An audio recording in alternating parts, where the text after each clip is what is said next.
السلام علیکم ورحمۃ اللہ وبرکاتہ۔ آواز کا کلیئر کر دیں۔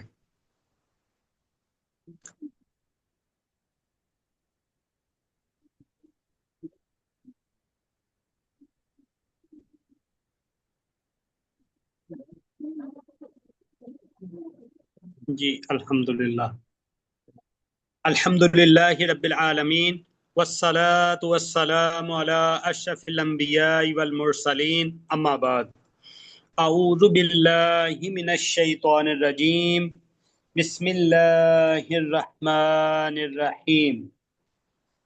یستفتونک قل اللہ یفتیکم فی الکلالہ ان امرؤ هلك ليس له ولد وله أخت فلها نصف ما ترك وهو يرثها إن لم يكن لها ولد فإن كانت اثنتين فلهما الثلثان مما ترك وَإِن كَانُوا إِخْوَةً رِجَالًا وَنِسَاءً فَلِلذَّكَرِ مِثْلُ حَظِّ الْأُنثَيَيْنِ يُبَيِّنُ اللَّهُ لَكُمْ أَن تَضِلُّوا وَاللَّهُ بِكُلِّ شَيْءٍ عَلِيمٌ۔ وہ تو اس سے فتویٰ مانگتے ہیں، کہہ دے اللہ تمہیں کلالہ کے بارے میں فتویٰ دیتا ہے، اگر کوئی آدمی مر جائے جس کی کوئی اولاد نہ ہو اور اس کی ایک بہن ہو تو اس کے لیے اس کا نصف ہے، اور جو اس نے چھوڑا اور وہ خود اس بہن کا وارث ہوگا، اور اگر اس بہن کی کوئی اولاد نہ ہو، پھر اگر وہ دو بہنیں ہوں تو ان کے لیے اس میں سے 2/3 ہوگا جو اس نے چھوڑا، اور اگر وہ کئی بھائی بہن مرد اور عورتیں ہوں تو مرد کے لیے 2 عورتوں کے حصے کے برابر ہوگا۔ اللہ تمہارے لیے کھول کر بیان کرتا ہے کہ تم گمراہ نہ ہو جاؤ، اور اللہ ہر چیز کو خوب جاننے والا ہے۔ ان ابن عباس رضی اللہ عنہما عن النبی صلی اللہ علیہ وسلم قال الحق الفرائض بأہلها فما بقی فہو لأولی رجل ذکر۔ سیدنا عبداللہ بن عباس رضی اللہ عنہما سے روایت ہے کہ نبی رحمت صلی اللہ علیہ وسلم نے فرمایا میراث اس کے حقداروں یعنی اصحاب الفروض تک پہنچا دو، اور جو کچھ باقی بچے وہ سب سے زیادہ قریبی مرد عزیز یعنی اسبا کا حصہ ہے۔ رب اشرح لی صدری ویسر لی امری واحلل عقدۃ من لسانی یفقہوا قولی رب زدنی علما رب زدنی علما اللہم انا نسألک الہدی والتقی والعفاف والغنی۔ تمام تعریفات اللہ وحدہ لا شریک کے لیے اور ان گنت درود و سلام نبی رحمت صلی اللہ علیہ وسلم پر جنہوں نے ہمیں مکمل دین کی تعلیمات سکھائیں۔ آج کا ہمارا موضوع جائیداد کی منصفانہ تقسیم۔ جائیداد کی منصفانہ تقسیم، جیسا کہ آپ تمام احباب جانتے ہیں کہ آج ہمارے اس سیریز پر مشتمل کلاس یا درس کا پہلا درس اور پہلا دن ہے۔ ہم نے جیسے ایک بہت ہی اہم موضوع جو کہ جائیداد کی منصفانہ تقسیم ہے اس کو چنا۔ آج چونکہ اس سیریز کا پہلا دن پہلا درس ہے تو اس موضوع کا مقصد اور کلاس کی آؤٹ لائن بھی بتائی جائے گی، لیکن شروع کرنے سے پہلے آپ کے انتہائی توجہ اور دلچسپی چاہیے، اور اللہ رب العزت سے سیکھنے اور سکھانے کی نیت سے دعا گو بھی ہیں کہ اللہ ہمیں حق سیکھنے، حق سمجھنے اور حق پر عمل کی توفیق عطا فرمائے اور ہمیشہ عطا فرماتا رہے، آمین۔ آج کلاس چونکہ کلاس سیریز پہ ہے، منیمم 6، امید ہے کہ ہو سکتا ہے 10 تک بھی کلاسیں جائیں۔ ہر کلاس کا ایک ٹاپک رکھا جائے گا تاکہ اس کو سمجھنے میں آسانی ہو۔ چونکہ پہلی کلاس ہے تو آج کی کلاس کا جو ہے وہ ٹاپک تعارف اور بنیادی اصول ہی ہیں۔ اس میں کوئی خاص تقسیم کے حصے نہیں سمجھائے جائیں گے یا یاد کروائے جائیں گے، صرف آج کا ہمارا درس کا مقصد جو ہے وہ تعارف ہوگا اور بنیادی اصول ہوں گے، اور یہ بہت ہی ضروری ہوگا کیونکہ اگر ہم نے بنیادی اصول نہ سمجھے تو پھر ہماری اس سیریز کا فائدہ ہی نہیں۔ اس سیریز کو سٹارٹ کرنے سے پہلے ہم نے ایک فارم جنریٹ کیا، ایک فارم جنریٹ کر کے لوگوں کی اس کے اوپر باقاعدہ رجسٹریشن کی، اور یہ بتایا کہ جب ہم یہ کورس پورا کر لیں گے تو بعد میں ڈیجیٹل اسناد جو ہیں وہ مہیا کی جائیں گی۔ وہ ڈیجیٹل اسناد کا مقصد صرف یہ ہوگا کہ وہ ان کے یاد دہانی کے لیے ہوں گی کہ ایک دور میں آپ نے اس موضوع کو سیکھا تھا۔ تقسیم کے حوالے سے وہ ایسی چیزیں ہیں کہ وہ بھول بھی جاتی ہیں، وقت کے ساتھ ساتھ ان کو ریوائز کرنا پڑتا ہے۔ کچھ دن پہلے ایک نجی محفل میں بیٹھے تھے، ادھر بات ہو رہی تھی، میں ذاتی طور پہ پڑھا بھی بھولا بھی، انسان ہے بھول جاتے ہیں، نسیان انسان کا مطلب ہی بھولنے والا ہے، بھول گیا، میرے ذہن میں کھٹک تھی اور ہمیشہ رہتی۔ عمومی طور کے اوپر آپ لوگوں نے بھی دیکھا ہوگا کہ بچپن میں جب کوئی فریکشن آپ لوگ پڑھتے تھے یا بٹے آپ لوگ پڑھتے تھے تو اس میں ہو جاتا تھا ایسے کہ آسانی نہیں رہتی چیزوں کو یاد رکھنے میں، بھول بھی جاتا ہوتا ہے، ہاں بھولے اور ایک دوسرے میں گڑمڑ بھی ہو گئے۔ اب اس نجی محفل میں بیٹھے ہوئے مجھے احساس ہوا کہ مجھے تو وہ چیزیں بالکل ذہن نشین ہیں ہی نہیں، تو ایک استاد کا قول ادھر یاد بھی آیا کہ جب آپ لوگ اس کو اپنے ہاتھ سے لکھو گے تو وہ یاد رہیں گی، جب اگر آپ لوگ اس کو اپنے ہاتھ سے لکھو گے نہیں تو وہ بھول جائیں گی۔ جس چیز کو پڑھا جائے، جس کو سنا جائے، جس کو یاد کیا جائے، بار بار دہرایا جائے، اور آخری درجہ جب اس چیز کو اپنے ہاتھ سے لکھا جاتا ہے تو وہ زیادہ دیر تک یاد بھی رہتی ہے اور بھولتی بھی نہیں ہے۔ جس دور میں ہم اس کو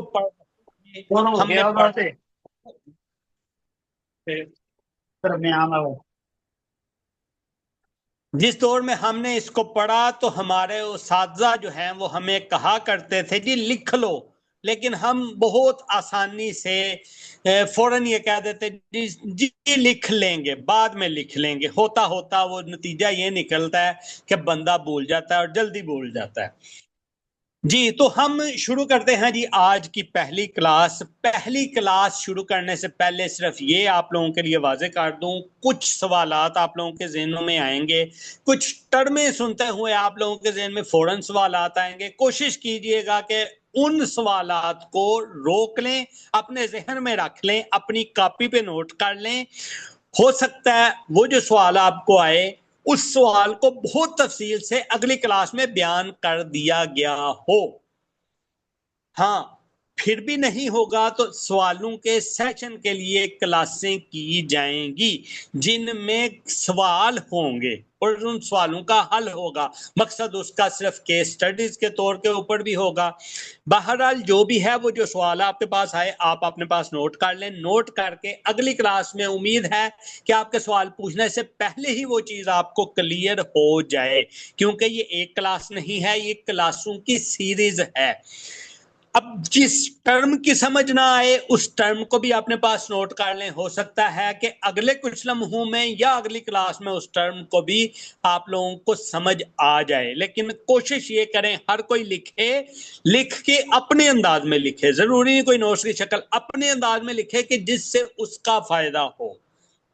جی موضوع کے تعلیمی مقاصد اور آؤٹ لائن کی طرف چلتے ہیں۔ جی طلباء کو جائیداد کی تقسیم کے اسلامی اصولوں سے آگاہ کرنا سب سے پہلا مقصد۔ دوسرا مقصد ہے جی قرآن و حدیث کی نصوص کی روشنی میں وراثت کا صحیح تصور واضح کرنا۔ نمبر 3 تقسیم میں جائیداد میں ہونے والی عام غلطیوں اور رسم و رواج میں شامل غلطیوں کی اصلاح کرنا۔ نمبر 4 عملی مثالوں کے ذریعے طلباء کو وراثتی حصوں کی تقسیم کا سلیقہ سکھانا۔ یہ جو پہلے 3 مقصد ہیں نا، اس میں پہلے 3 مقصد تو ہر چیز میں رہیں گے۔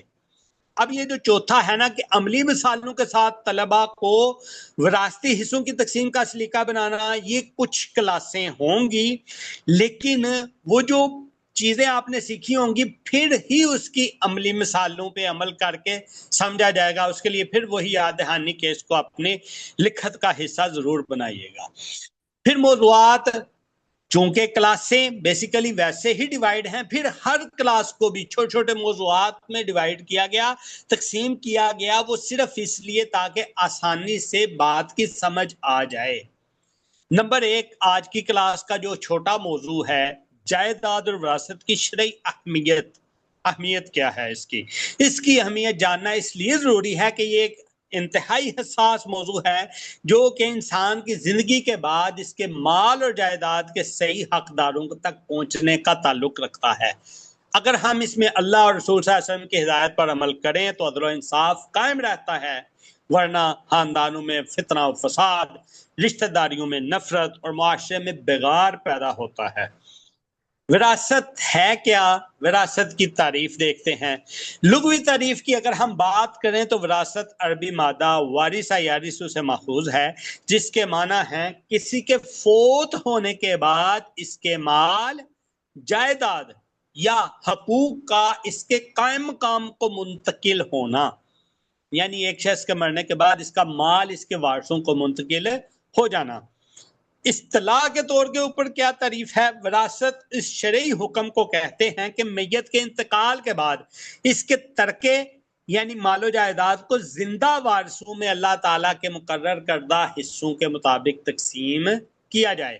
لغوی اور اصطلاحی تعریف کو ملا کے جامع تعریف جو بنتی ہے وراثت کی، وہ ہے جی وراثت کا مطلب ہے کہ مرنے والے کے مال و جائیداد کا حقدار اس کے قریبی رشتہ دار، مثلا بیٹے، بیٹیاں، والدین، بیوی، شوہر وغیرہ جو بنتے ہیں، اور یہ تقسیم اللہ کے مقرر کردہ اصولوں کے مطابق ہوتی ہے، نہ کہ انسان کی مرضی سے ہوتی ہے۔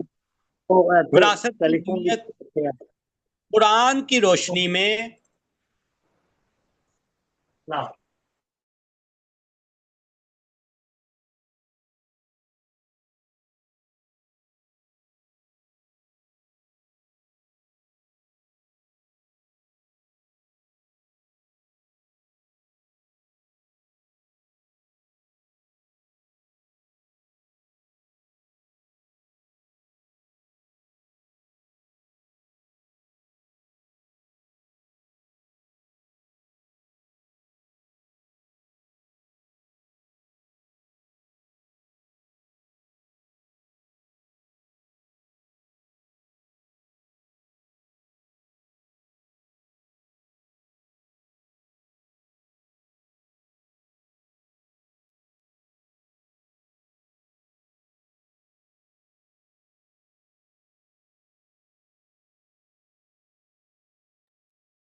جی آواز آ رہی ہے؟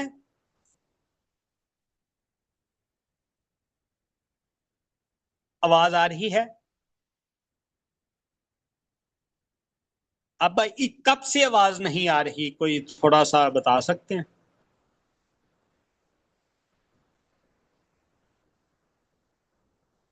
ہم نے وراثت کی تعریف میں آواز تھی؟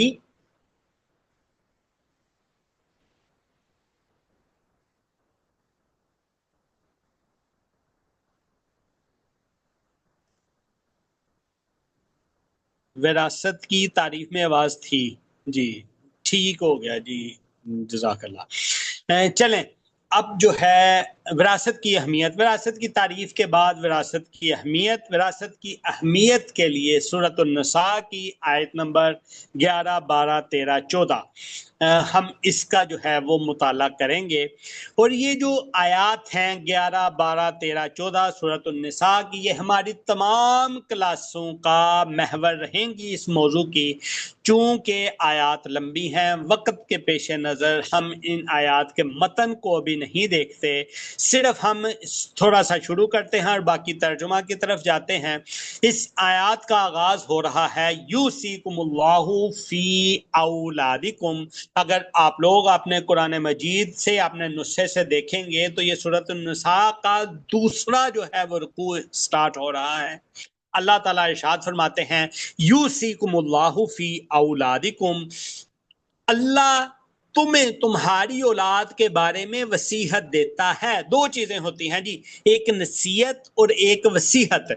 نصیحت اور وصیت میں فرق کیا ہے؟ نصیحت یہ ہے جب کسی کو نصیحت کی جاتی ہے، جس کو نصیحت کی جا رہی ہے اس کے لیے آپشنل ہے کہ وہ نصیحت قبول کرتا ہے تب بھی، نہیں قبول کرتا تب بھی، وہ اس کے لیے آپشنل ہوتی ہے۔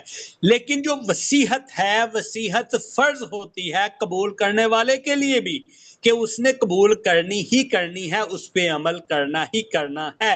تو اللہ تعالیٰ اس معاملے میں کیا کہہ رہے ہیں؟ یوصیکم اللہ فی اولادکم، اللہ تعالیٰ تمہیں تمہاری اولاد کے بارے میں وصیت دیتا ہے۔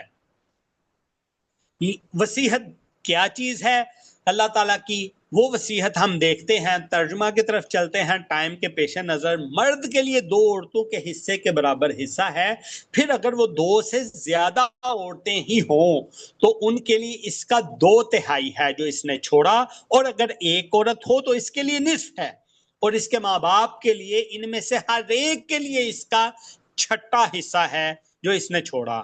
اور اگر اس کی کوئی اولاد ہو، پھر اگر اس کی کوئی اولاد نہ ہو اور اس کے وارث ماں باپ ہی ہوں تو اس کی ماں کے لیے 3واں حصہ ہے۔ پھر اگر اس کے 1 سے زیادہ بہن بھائی ہوں تو اس کی ماں کے لیے 6واں حصہ ہے۔ اس وصیت کے بعد جو وہ کر جائے یا قرض کے بعد، تمہارے باپ اور تمہارے بیٹے تم نہیں جانتے ان میں سے کون فائدہ پہنچانے میں تم سے زیادہ قریب ہے، یہ اللہ کی طرف سے مقرر شدہ حصے ہیں، بے شک اللہ ہمیشہ سب کچھ جاننے والا کمال حکمت والا ہے۔ اور تمہارے لیے اس کا نصف ہے جو تمہاری بیویاں چھوڑ جائیں اگر ان کی کوئی اولاد نہ ہو، پھر اگر ان کی کوئی اولاد ہو تو تمہارے لیے اس میں سے چوتھا حصہ ہے جو اس نے چھوڑا، اس وصیت کے بعد جو وہ کر جائیں یا قرض کے بعد، اور ان کے لیے اس میں سے چوتھا حصہ ہے جو تم چھوڑ جاؤ، اور اگر کوئی اولاد نہ ہو، پھر اگر تمہاری کوئی اولاد ہو تو ان کے لیے اس میں سے آٹھواں حصہ ہے جو تم نے چھوڑا، اس وصیت کے بعد جو تم کر جاؤ یا قرض کے بعد۔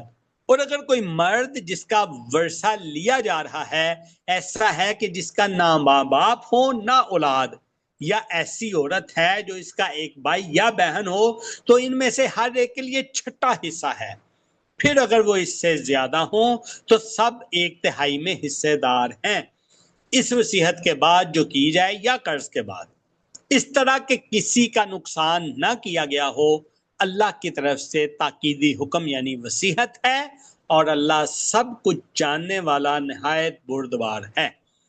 ان آیات کی تشریح اگر ہم دیکھیں تو ان آیات میں صرف یہی ہم ابھی سمجھتے ہیں اور سیکھتے ہیں اور اندازہ لگاتے ہیں کہ بہت کم احکامات ہیں کہ جن کی تفاصیل ڈائریکٹ قرآن سے ہی مل جاتی ہیں، بلکہ طریقہ کار کے لیے حدیث نبی صلی اللہ علیہ وسلم سے تشریحات ضروری ہوتی ہیں، لیکن وراثت کے معاملے میں اللہ تعالیٰ نے ان آیات میں ہی کافی حصے واضح کر دیے ہیں جس سے اس موضوع کی اہمیت واضح ہوتی ہے۔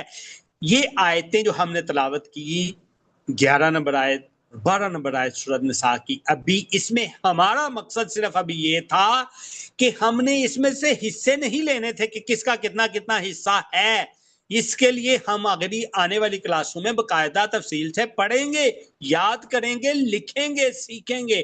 آج ہمارا صرف مقصد یہ تھا ان آیات کی تلاوت کرنے کا کہ ہمیں اس موضوع کی اہمیت پتہ چل جائے۔ ہماری آگے آنے والی کلاسیں جتنی بھی ہیں وہ تمام ان آیات کی، یہ آیات ان کلاسوں کا مرکز رہیں گی، لیکن آج صرف اس میں سے ہم نے اس چیز کو لینا ہے کہ اس سے اہمیت واضح ہو رہی ہے وراثت کے موضوع کی۔ کیوں؟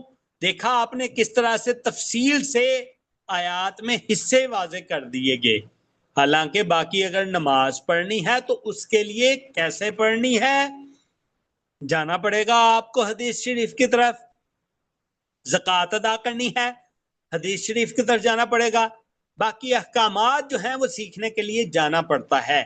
وراثت کے معاملے میں کافی ساری چیزیں ادھر ہی واضح ہو جاتی ہیں اور کلیئر ہو جاتی ہیں۔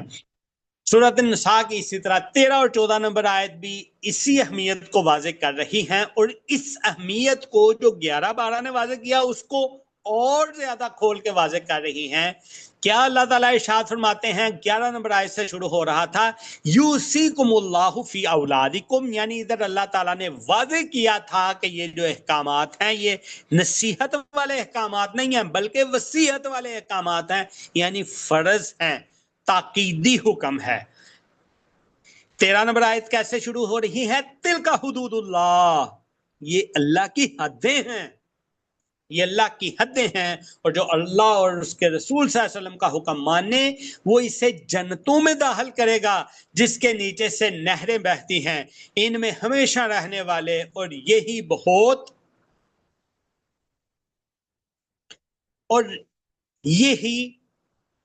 بہت بڑی کامیابی ہے۔ اور جو اللہ اور اس کے رسول صلی اللہ علیہ وسلم کی نافرمانی کرے، اس کی حدوں سے تجاوز کرے، وہ اسے آگ میں داخل کرے گا، ہمیشہ اس میں رہنے والا ہے، اور اس کے لیے رسوا کرنے والا عذاب ہے۔ اگر ہم ان آیات کی تشریح دیکھیں تو ان آیات میں اللہ تعالیٰ نے اس موضوع کو اور زیادہ اہمیت دیتے ہوئے اس موضوع کو اپنی حدیں بتایا، اور اس پر عمل کرنے والوں کے لیے انعامات کا ذکر کیا، اور اس پر عمل نہ کرنے والوں کو عذاب کی وعیدیں سنائیں۔ یہاں وراثت کے احکام کی پابندی کو جنت و جہنم کا مسئلہ قرار دیا گیا ہے، یعنی قرآن مجید کی سورۃ النساء کی آیت نمبر 11، 12، 13، 14، یہ 4 آیات کے اندر اگر آپ دیکھیں کہ اللہ تعالیٰ نے کس طرح سے اس موضوع کی اہمیت کو واضح کیا. پہلے یہ بتا کے کہ یہ وصیت ہے، اللہ تعالیٰ کی طرف سے وصیت ہے. دوسرا یہ بتا کے کہ اس کے اوپر اللہ تعالیٰ جنت اور جہنم کی یا تو انعامات دیں گے یا پھر عذاب دیں گے. تو آپ لوگوں سے میری التماس بھی ہے، چونکہ ہماری آنے والی کلاسیں ان آیات کو اپنا محو نظر رکھیں گی، مرکز سمجھیں گی کلاسیں یہ، تو آپ لوگ اگلی کلاس سے پہلے خود اپنے طور کے اوپر ان آیات کی تلاوت بھی کریں، ان آیات کو سمجھنے کی کوشش بھی کریں، اور ان آیات کو جو ہے وہ اگلی کلاس سے پہلے ایک دفعہ کم از کم ضرور دہرا کے آئیے گا. اب وراثت کی اہمیت حدیث نبوی صلی اللہ علیہ وسلم کی روشنی میں بھی دیکھتے ہیں. جی سنن ابن ماجہ کتاب الوصایا یعنی وصیت کی کتاب کے اندر حدیث نمبر 2713 ابو امامہ باہلی رضی اللہ عنہ کہتے ہیں کہ میں نے رسول اللہ صلی اللہ علیہ وسلم سے سنا، آپ صلی اللہ علیہ وسلم حجۃ الوداع کے سال اپنے خطبہ میں فرما رہے تھے، اللہ تعالیٰ نے میت کے ترکہ میں ہر حقدار کو اس کا حق دے دیا ہے، لہذا کسی وارث کے لیے وصیت جائز نہیں ہے. تشریح اس حدیث کی دیکھیں تو ہمیں پتہ چلتا ہے کہ وارثوں کے حصے پہلے ہی اللہ نے مقرر کر دیے ہیں، اس میں کسی کو اپنی طرف سے کمی پیشی کرنے کی اجازت نہیں. یعنی جس کے لیے وراثت کا حصہ موجود ہے ان کے لیے وصیت نہیں ہو سکتی. یہ واضح کرتی ہے اس موضوع کی اہمیت کو کہ دیکھیں جو اللہ تعالیٰ نے مقرر کر دیا وہی مقرر ہے. ایسا نہیں ہے کہ اللہ تعالیٰ نے اگر بیٹوں کے لیے عورت کے مقابلے میں یعنی بیٹی کے مقابلے میں ڈبل حصہ رکھا ہے تو ایسا نہیں ہے کہ اپنی مرضی سے بیٹوں کے لیے کہہ دیا جائے کہ عورت کے مقابلے میں ڈبل تو ہے لیکن یہ بیٹا مجھے بہت پیارا ہے، اس بیٹے کو میں تگنا دیتا ہوں یعنی 3 گنا دے دیتا ہوں. یہ کوئی ایسی وصیت نہیں کر سکتا. کیوں؟ اللہ تعالیٰ نے کہہ دیا کہ جن کے حصے اللہ تعالیٰ نے مقرر کر دیے ہیں ان کے لیے وصیت جائز نہیں ہے. یعنی موضوع کی اہمیت واضح کر دی کہ یہ وصیتیں اللہ تعالیٰ نے کر دی ہیں، آپ کو اجازت نہیں ہے اس میں وصیت کرنے کی. دوسری حدیث جو کہ ہم نے اپنے ابتدائیے میں بھی آپ لوگوں کے سامنے رکھی کہ سیدنا ابن عباس رضی اللہ عنہ نے نبی کریم صلی اللہ علیہ وسلم سے روایت کیا ہے کہ میراث اس کے حقداروں تک پہنچا دو اور جو کچھ باقی بچے وہ سب سے زیادہ قریبی مرد عزیز کا حصہ ہے. تشریح میں احادیث بھی تقسیم کے احکامات سے وراثت کی اہمیت واضح کرنا ہی تھا آج کے لیے ہمارا ان سے متعلق. جی وراثت کے بارے میں جو عام غلطیاں ہیں عموماً زیادہ تر جو معاشروں میں پائی جاتی ہیں، ایک جیسی غلطیوں کی وجہ سے ان موضوع کی اہمیت بھی ایک خاص مقام رکھتی ہے. ان میں سے کچھ غلطیاں آپ کی سماعتوں اور بصارتوں کی نظر. نمبر 1، بیٹیوں کو محروم کر دینا. حالانکہ اللہ تعالیٰ نے بیٹیوں کا مقرر کیا ہوا ہے حصہ، پھر بھی جی جاتے ہوئے وصیت کر جاتا ہے جی اے سارا پتروں نو دے دینا، یا یہ وصیت کر جانا میری ساری جائیداد میں سے اتنی اماؤنٹ بیٹیوں کو دے دینا، باقی سارے بیٹے تقسیم کر لینا. یہ غلط ہے. یا بالکل ہی محروم کر دینا، یہ بھی غلط ہے. تو یہ ہمارے معاشرے میں ہو رہا ہے کہ بعض جگہوں پر آج بھی بیٹیوں کو حصہ نہیں دیا جاتا، حالانکہ قرآن میں اس کا حق واضح طور پہ بیان ہوا ہے. نمبر 2 غلطی، زبان سے وصیت کے ذریعے حقداروں کو محروم کرنا. مثلا اللہ تعالیٰ نے تو حقدار مقرر کیے ہیں، جاتے ہوئے وصیت کر دے اور جی میری یہ نال بنتی نہیں ہے، میں کر دا، ٹھیک ہے، یعنی میں اس سے غصہ ہوں تو میں اس کو اپنی جائیداد میں سے حصہ نہیں دوں گا، کچھ ایسی حرکت کر جانا. مثلا بعض لوگ وصیت لکھ کر بیٹوں یا بیٹی کو زیادہ یا کم حصہ دینا چاہتے ہیں، حالانکہ وراثت کے حصے اللہ تعالیٰ نے مقرر کر دیے. نمبر 3 غلطی جو عمومی طور پہ ہمارے معاشرے میں ہوتی ہے، جائیداد کو تقسیم ہی نہ کرنا. کئی خاندان برسوں جائیداد کو تقسیم ہی نہیں کرتے، جس سے تنازعات، پھر مقدمات، اور پھر آخری نتیجہ قطع رحمی جو ہے وہ ہو جاتی ہے۔ اب وراثت کے فوائد کیا ہیں؟ ویسے تو جتنے بھی شرعی احکامات ہیں تمام کے تمام ہی اپنے اندر، چاہے فوراً نظر آنے والے ہوں چاہے بعد میں پتہ چلنے والے ہوں، بہت سارے فوائد سمائے رکھتے ہیں، چاہے وہ فوائد ہمیں سمجھ آئیں یا نہ آئیں۔ بہرحال اسی طرح وراثت کے بھی کچھ فوائد ہیں جو آپ لوگوں کے سامنے ذکر کرتے ہیں۔ نمبر 1، عدل و انصاف کا قیام۔ نمبر 2، خاندانی تعلقات کی حفاظت۔ نمبر 3، مال میں برکت۔ نمبر 4، آخرت میں نجات، جیسا کہ ابھی آیات میں آپ لوگوں نے سنا۔ عملی نصیحت آج کی کلاس کے حوالے سے وہ یہی ہے کہ وراثت کے مسائل کو اہل علم یعنی اہل الحق علماء اکرام جو اس کے علم کے ماہرین ہیں انہی کے مطابق حل کیا جائے اور انہی سے حل کروایا جائے۔ یہ پہلی عملی وصیت ہے۔ خود پڑھیں، خود سیکھیں، خود سمجھیں، لیکن جب یہ آپ کے اوپر واقعہ پیش آ جائے تو اہل علم سے رجوع کیا جائے، اہل علم سے اس مسئلے کو حل کیا جائے۔ جو آپ کا اپنا سیکھا ہوا علم ہوگا وہ اس چیز کو چیک کرنے کے لیے کافی ہوگا کہ یہ حل ہمیں ٹھیک بتا دیا، ہماری تقسیم اہل علم نے ٹھیک کر دی یا نہیں ٹھیک کی، اس میں معاون ثابت ہوگی۔